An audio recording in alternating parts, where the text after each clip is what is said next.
Remember all the times they told us it couldn't be done?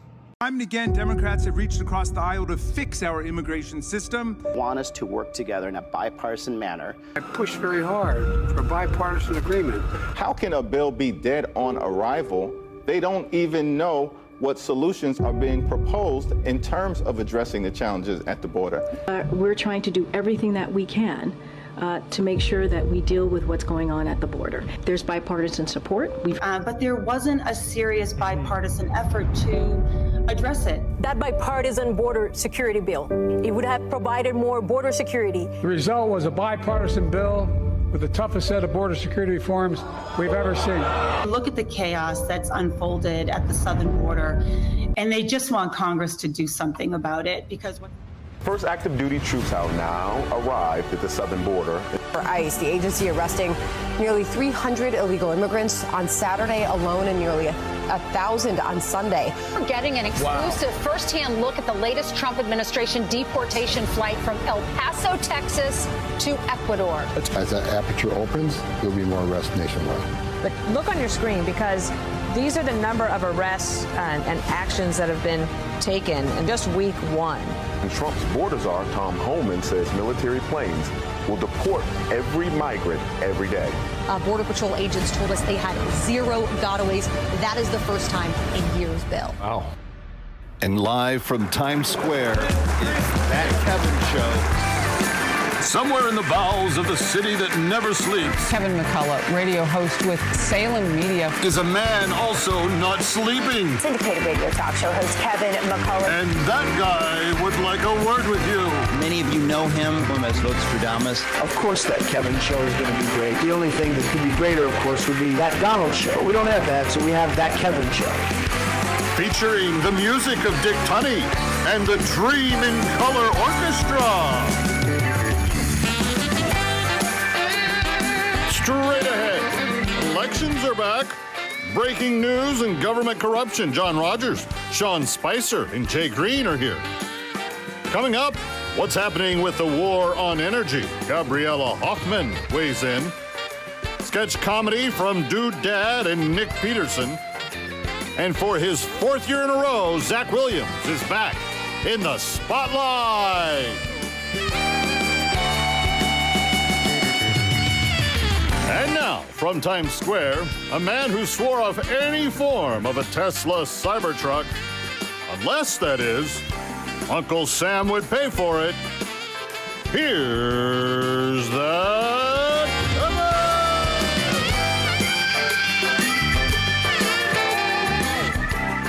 I don't remember swearing off a Cybertruck. Oh, no? I don't remember doing that.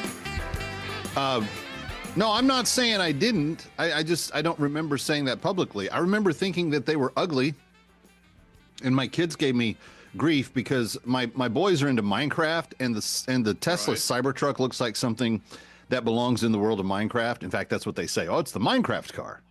Now, I don't care if it is or not. It doesn't strike me one way or the other.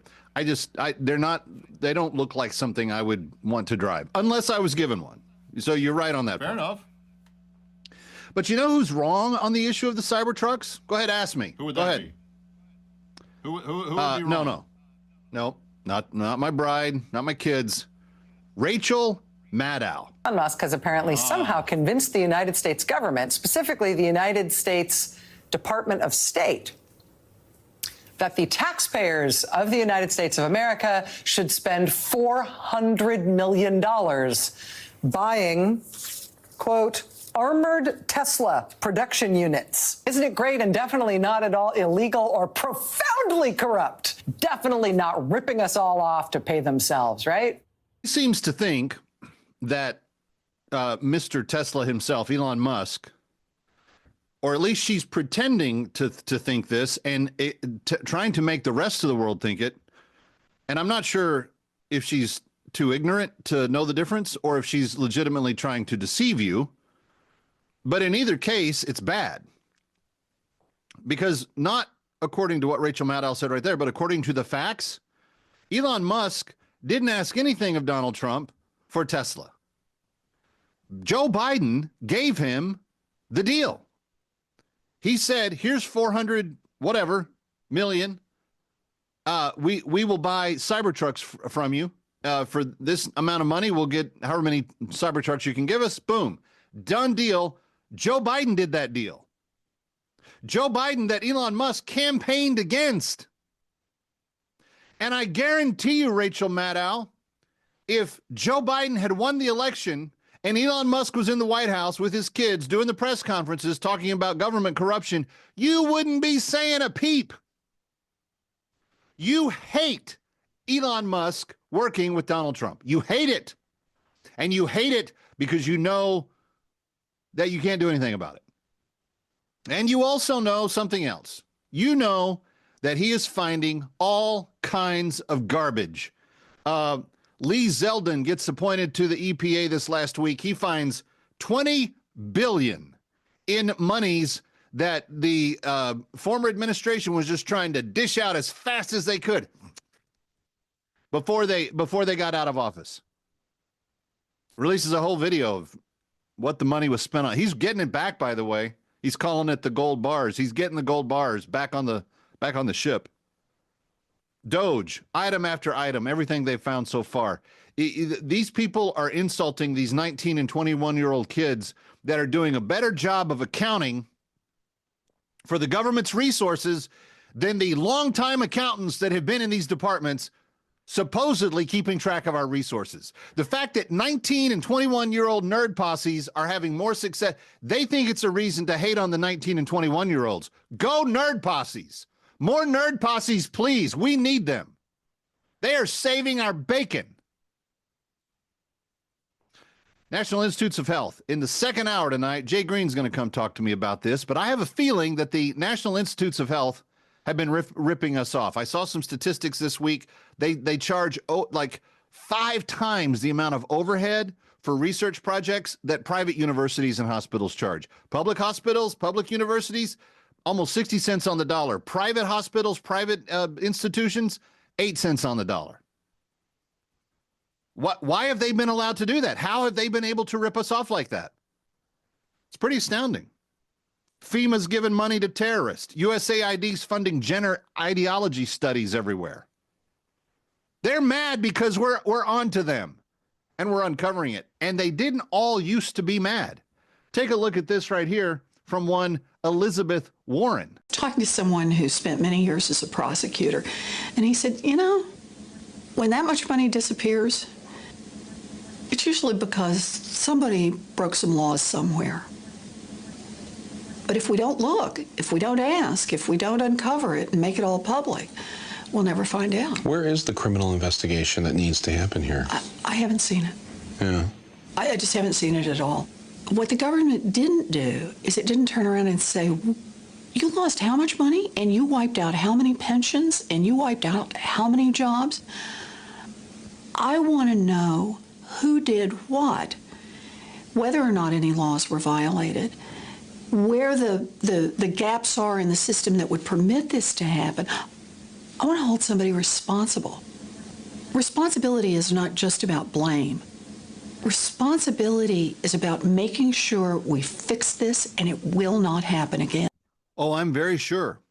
She wants to understand the laws and the gaps and have people take responsibility to make sure that it never happens again until it turns out that it's her people that have been doing it. And now when someone really has come along, truly from the outside, a non-Washingtonian at all in Elon Musk and his gaggle of brilliant kids, they are coming along and finding all of the corruption that you could ask for and more. And friends, it's a glorious thing. We are shining the light where the cockroaches are, and they are fleeing. And that's what we have to do.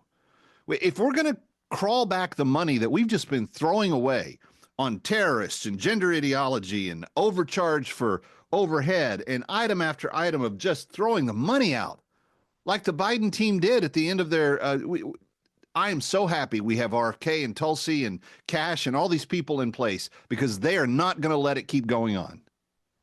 At least for the next 2 to 4 years, we're going to have some degree of accountability on what needs to be happening here. And I couldn't be happier. I just couldn't be happier.